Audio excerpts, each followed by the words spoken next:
Hey, what's up, Guardians? TBL here. Come back at you with kind of a surprise video today. I was in the middle of some video editing and left Destiny on the background. I turned around to look and I saw this nice little message. The Festival of the Lost limited time event is live and ongoing at the tower. So we're very quickly going to be taking a look at what exactly that is. You'll find this event when you log straight into the tower. You'll notice quite a few changes. They've been putting up some decorations in our absence. Somebody here at the Vanguard has been feeling entirely too festive about the fall season.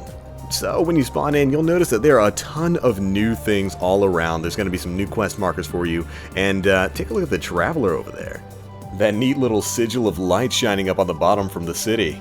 But alright, let's take ourselves a quick tour of the tower and check things out. Now first things first, we're heading over to the Eververse Trading Company because Tess has some brand new things for you guys to pick up. You'll see 6 new items at Tess. We've got the Treasures of the Lost, which are kind of like treasure packs that you can pick up that will give you all sorts of things. You can see the contents there: paper glue, Chacolites, Flight of Shadows, which we'll explain a little bit later, Skull Mask, some random festival candy, and of course some paper scraps. What Halloween would be complete without that? You'll find those listed in various numbers for various prices of silver, but don't worry, you'll be getting some of these just as you play along. We've also got 3 brand new emotes. Look at the super spooky boo emote here. You know, just for when you're feeling like a super spooky skeleton. We've got the good old classic monster dance, shake it like a supernatural. And of course, no Halloween event would be complete without this next one. The original, the best, the zombie dance, aka Thriller. That's right. Kick it in your crypt, baby. This is an incredibly long emote, by the way.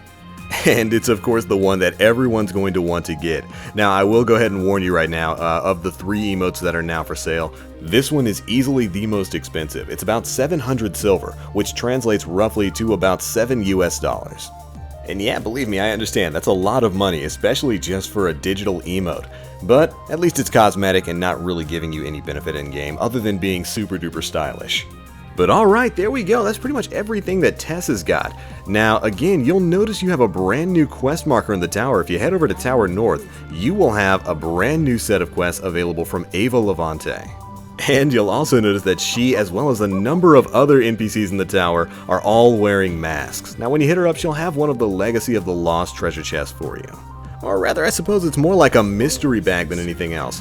But once you've accepted it, she'll offer you some quests as well as an empty candy satchel. Now, you're gonna go trick-or-treating. Okay. That's right, Guardian. It's time to visit all of your favorite tower NPCs and get some candy. Initiating this quest will take you on a short tour through the tower where you'll talk to several of the storyline NPCs and, well, basically they'll give you candy. As an added benefit, you'll also get to see the silly masks and whatnot that they've got on. As you can see, the speaker here is rocking the Traveler.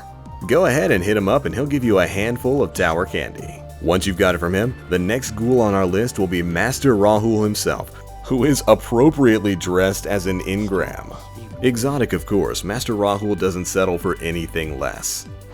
After that is the tower's resident prom queen, Eris Morn, who, despite being perfect for this holiday, is a little less than festive. And rather than giving you candy, she's the old lady down the street who gives you an old box of raisins.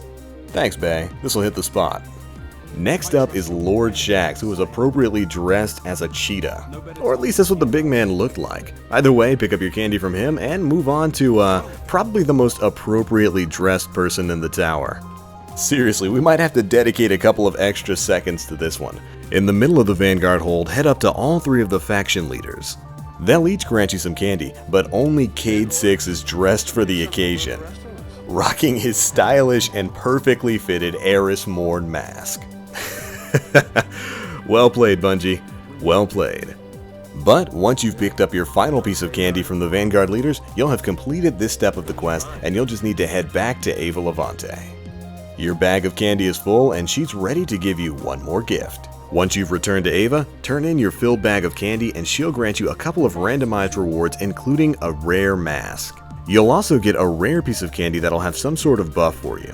These buffs can act like telemetries for your weapons or glimmer boosting items. You'll also get several brand new quests that you can undertake while wearing specific masks. Now, these quests are filled with silly challenges that you simply have to complete while wearing the specified mask. There's one for getting crucible kills as an engram or Crota, one for participating in the Court of Oryx as the Traveler or a heroic strike as the Speaker, And finally, one that requires that you get gold medals in public events as the Tiger or loot engrams as the Cryptarch. Completing these will grant you more Gifts of the Lost, which are more mystery bags that will grant you masks, candy, and other supplies like glue and paper scraps. And yes, that last objective does say to trip off the tower while you're wearing the mask of Atheon times Conflux. Again, well played, Bungie, well played. Alright, now let's take a quick look at the items that you'll also be getting from these gift bags. We've got candy like the sugary engram and the chocolate strange coins, and again, from what I've seen, the candy will either act as a glimmer boost or kind of like a telemetry. And you can get more of these items by activating Gifts of the Lost, which will grant you candy and other consumables like the Flight of Shadows, which changes the appearance of your respawn for 24 hours. Huh, can't wait to see what that looks like. Now you'll also get items called paper scraps and glue. The glue can be used to upgrade a rare mask into a legendary, while the paper scraps can be traded over to Ava Levante for a chance at a new rare mask.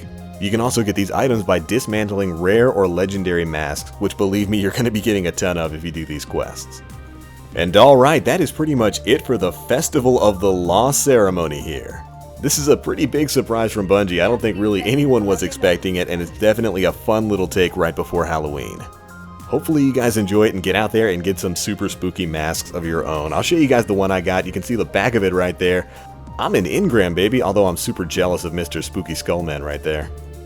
But there you go, the first mask I got my hands on was the rare engram mask. I'm going to be rocking that in the Crucible for a little while so people will know they got murked by an engram man. Speaking of Crucible, I'm also getting word that the new Crucible map, Cathedral of Dusk, is now live, so head into the Crucible. Hopefully you'll get a chance to play on that. But alright, that's pretty much going to be it for this video, guys. I have got to get back to doing these quests because I need me that skull mask. I want to be a flaming skull. That's cool with me. But alright, I hope you Guardians have tons of fun with this. I'm going to get back to it. So as always, I am the Black Link. You Guardians, stay frosty.